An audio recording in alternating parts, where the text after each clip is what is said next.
So our Cape Crusader was our first motorcycle tour in South Africa. It starts here in the beautiful Cape Town and ventures into some incredibly beautiful and rugged places like the Cederberg, Die Hel, Baviaanskloof. This is all stuff in the Western Cape of South Africa. And then we finish in Addo Elephant National Park for a safari.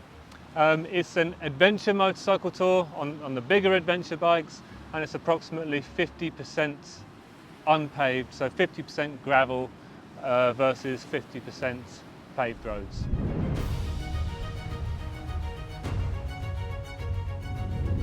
So this tour is for those that want to experience some of the real highlights of South Africa, but want to do some proper adventure riding as well. You know, really get out into those remote, rugged regions and experience some incredible riding along the way, but whilst combining that with some really nice and varied accommodation and some really great food. It's just a great experience that mixes great riding with great scenery, great accommodation and great food.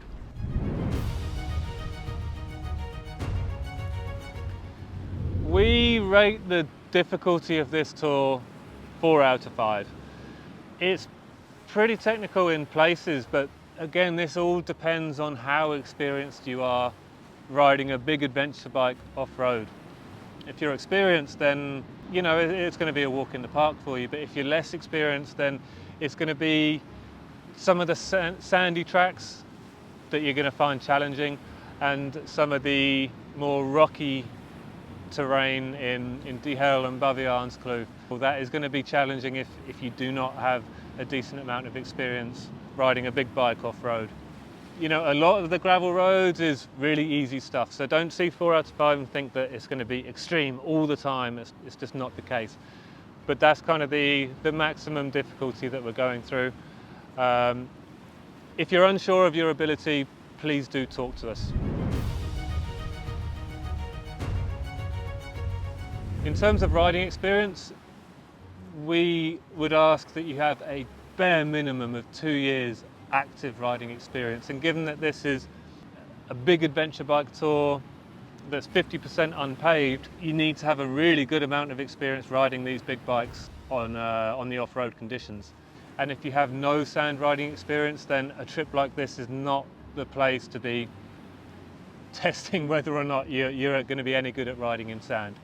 So a good amount of experience riding these big bikes off-road is a must. If you're unsure, pick up the phone and talk to us. If you're if you have the experience but you're feeling a little bit rusty, then we advise you get as much experience from now until the time you come out on the tour first. And then these adventure rider training weekends are brilliant, and there's so many of them now. So we recommend those to people a lot of the time, because A, you're getting professional tuition, but you're also getting assessed by an instructor. And then we can talk to that instructor if we need to, so they can tell us what kind of level that you're at. If your experience is not at the right level, you're not going to enjoy it for a start, but you're also really going to be putting yourself at risk. So yes, it is a tour for experienced riders only. It's possible to do it with a pillion, yeah, and it's been done in the past.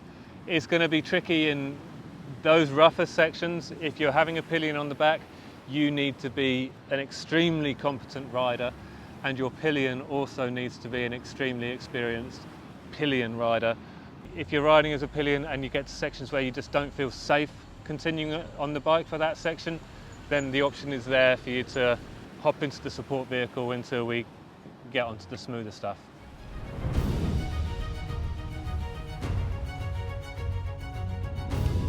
The accommodation on this trip, we rank it as a 4.5 out of 5 on our comfort level, because it is really very good. You're starting in Cape Town at a beautiful oceanfront hotel, and then we stay at some private lodges in the middle of the Cederberg. We stay at really nice game lodges, and then We do one night in tents, but you know, that's not camping as you might know it, it's proper glamping. Yeah, the accommodation is really, really very good. But where we're staying in more basic places, that's kind of made up for in the character of the place. I mean, in D Hell, there are these tiny little cottages in a place where it just feels like you've gone back in time. And then in Bovey-Arnskloof, you're staying in what is essentially a little hut built into a cave. So no, the accommodation is really very good, really varied, and certainly not something you're going to grumble about at the end of the trip. In terms of the support that we bring with us on the Cape Crusader, you're going to have a lead rider, you know, your guide riding up front, and then at the back of the group you're going to have at least one support vehicle, often two depending on the group size. And in those support vehicles you're going to have at least one driver but an additional support team member, and at least one of the team is going to be qualified as a wilderness first responder. And then back at base we've got our consulting doctor, who, if there is an accident on tour, he will be communicating with the first response medic, advising on the most appropriate course of medical action. And then in those support vehicles we will be carrying our main luggage, extensive medical kits, your lunches, your snacks, your drinks. We've got the fridge in the support vehicle, and then the support vehicle will be pulling a trailer with a spare bike and obviously space for more bikes if needed.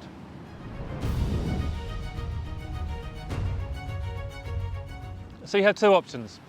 You can either book a return international flight to Cape Town, and then at the end of the trip catch a domestic flight from Port Elizabeth back to Cape Town.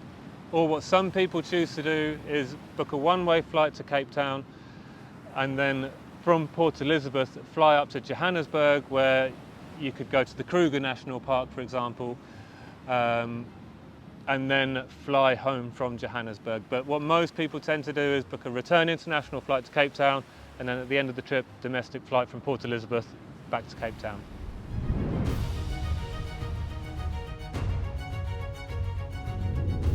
We schedule our Cape Crusader trips for autumn or spring. We avoid the winter, it's a bit too cold and a bit too harsh and a bit of rain. We avoid the summer months because it is just far too hot and really quite windy. So spring and autumn, perfect. Your average riding temperatures are going to be somewhere in the region of 20 to 30 degrees Celsius. Could get a little bit lower than that, could get higher than that in some of the further or the more remote regions, like, you know, the Cederberg. We could see the temperatures climb up into give or take 35 degrees Celsius. So yeah, really quite pleasant riding conditions really. Very little chance of rain, but with all of our trips, always plan for some rain because you don't want to be getting soaked through if you can help it.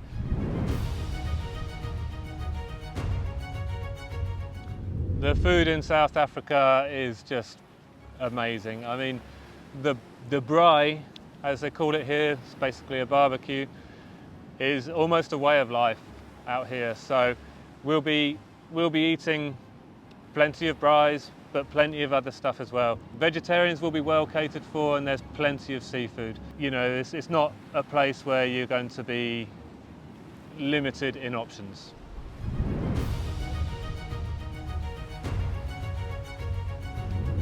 As this is an adventure riding tour, of course we are going to recommend adventure riding kits. Something with good venting. Whilst it's unlikely you're going to need those thermal liners on this trip, it is handy to have them there. It is possible that we will need them, it's just unlikely. But it's very likely that the riding conditions will get quite warm, so that's where those vents are really, really appreciated. And then of course you want the built-in elbow, knee, shoulder pads. The adventure riding helmet with the peak is perfect, and the adventure riding boots that offer really good protection whilst being lightweight so that we can get off the bike and walk around comfortably. So in short, adventure riding kit is 100% the way to go on this trip.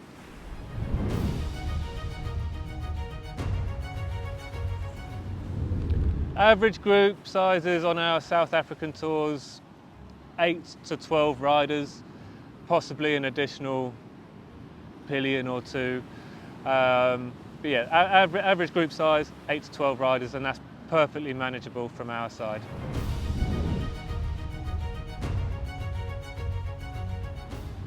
Your main luggage will always be carried in the support vehicle, so you really don't need to worry about carrying much on the bike at all. We tag your bag when we meet you on the welcome day, and then we will load your bags into the support vehicle every day, checking them off, making sure nothing gets left behind. And then at the end of the day, we will be taking those bags to the room for you so that your bag is waiting for you at the end of the day.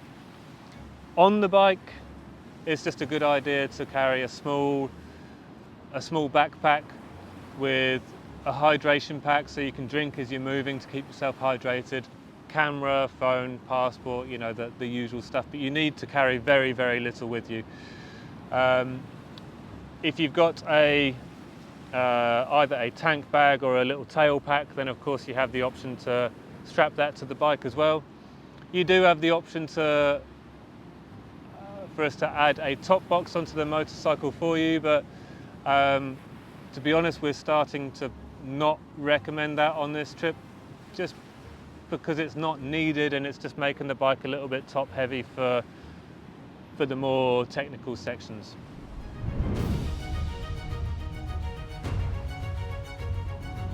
The currency here is South African Rand. ATMs are reliable and frequent. Plenty of ATMs when you arrive at the airport. In terms of spending money, I mean, this tour is pretty much all inclusive with the exception of alcohol and personal expenses. In terms of what you're going to be spending day by day, it's going to come mostly down to how much you drink. If you don't drink much, or if you don't drink at all, then you have very little reason to be putting your hand in your pocket on this trip.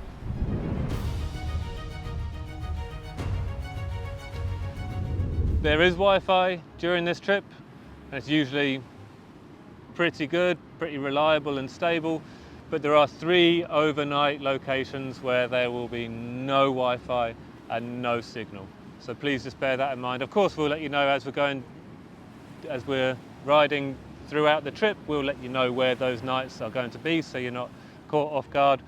But yeah, there's Wi-Fi every night with the exception of 3.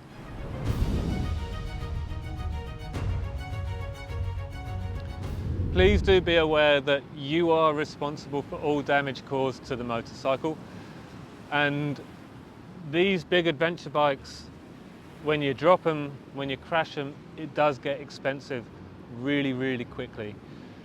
Whilst there is comprehensive motorcycle insurance on every bike, the insurance excess is really quite large.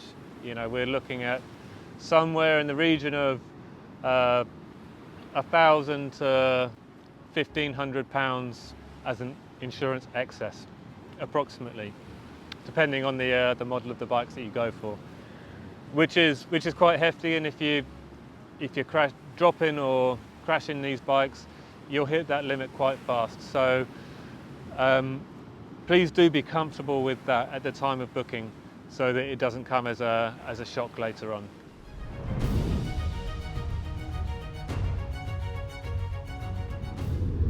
The Cape Crusader is focusing on the Western Cape region of South Africa, and it's just incredible how many different experiences and how much different riding terrains and how much the scenery changes, you know, in a fairly short space of time.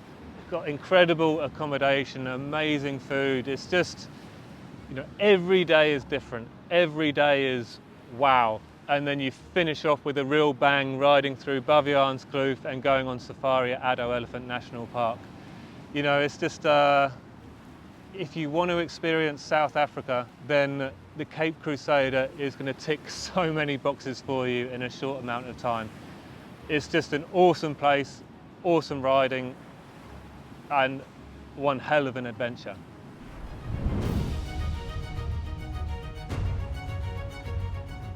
So if you'd like to book this tour or any other South African tour or any other tour for that matter, hop on over to rideexpeditions.com, check out the tour pages where there is a ton of information.